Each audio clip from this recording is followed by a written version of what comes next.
My father wrote this in 2015, and clearly he edited it a couple times since then, but here we go.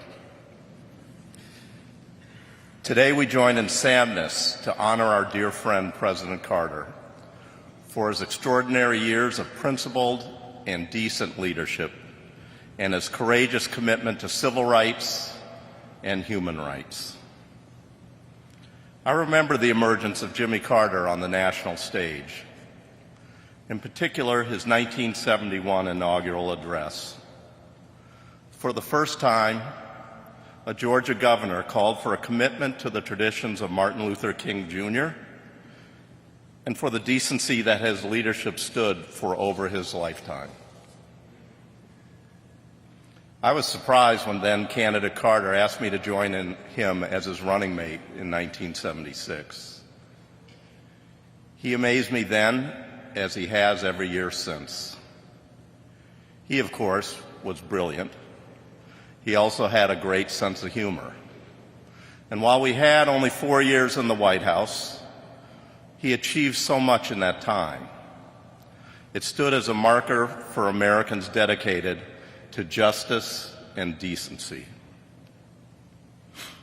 Carter was a man of his word. I remember when he talked about the concept of the vice presidency. I told him I'd like to do it and had only 2 requests. I wanted to make a real contribution, and I didn't want to be embarrassed as many of my predecessors have. He agreed, welcomed my full participation, and directed his staff to treat me as they would him.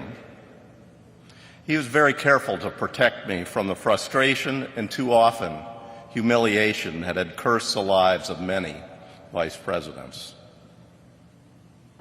I want to thank the President for the good choices he made with his key personnel. We don't have time to mention many of them, but Stu Eisenstadt comes as close as possible to rivaling President Carter's formidable work ethic. Hamilton Jordan and Jody Powell were blessings every day, to me, to the President, and to the nation. One of the things that dawned on me during the course of our time together is how well we worked together and how we understood each other. I think one of the realities was that Carter was a devout Christian who grew up in a small town and was active in his faith for almost every moment of his life. I was also a small-town kid who grew up in a Methodist church where my dad was a preacher, and our faith was core to me, as Carter's faith was core to him. That common commitment to our faith created a bond between us that allowed us to understand each other and find ways to work together. He allowed me to take a leadership role on issues that never would have happened before. For instance, he directed and trusted me to take a central role in trying to bring decency to the Vietnamese and Southeast Asian boat people who were fleeing their country. With President Carter's orders, the boat people were picked up by our great Navy from their flimsy boats which were capsizing and taken to safety. Most became good American citizens working for a healthy and prosperous nation. Joan loved her time as a second lady. And we have Jimmy and Rosalind to thank for helping her champion the public arts and for just being so kind to her. These were good years for Joan and I. President Carter and I became very close friends. We often spent hours together throughout the day. We were working on real problems, not wasting time. The personal relationship we established while in office continued throughout our life. Carter was far-sighted. He put aside his short-term political interests to tackle challenges that demanded sacrifice, to protect our kids and grandkids from future harm. Very few people in the 1970s had heard the term climate change. Yet Carter put his presidency on the line to pass laws to conserve energy, deregulate new oil and gas prices, and invest in clean, renewable alternatives to fossil fuels. It wasn't a perfect program, but thanks to President Carter, U.S. energy consumption declined by 10% between 1979 and 1983. In many ways, he laid the foundation for future presidents to come to grips with climate change.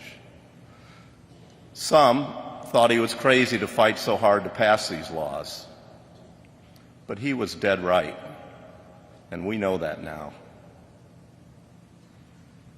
We also know that President Carter elevated human rights to the top of his agenda. Sometimes we forget how seriously he pushed to advance the rights of women. He proposed and signed the law extending the period for states to approve the Equal Rights Amendment. He appointed women to head the departments of Commerce, Education, HUD, and what is now HEW.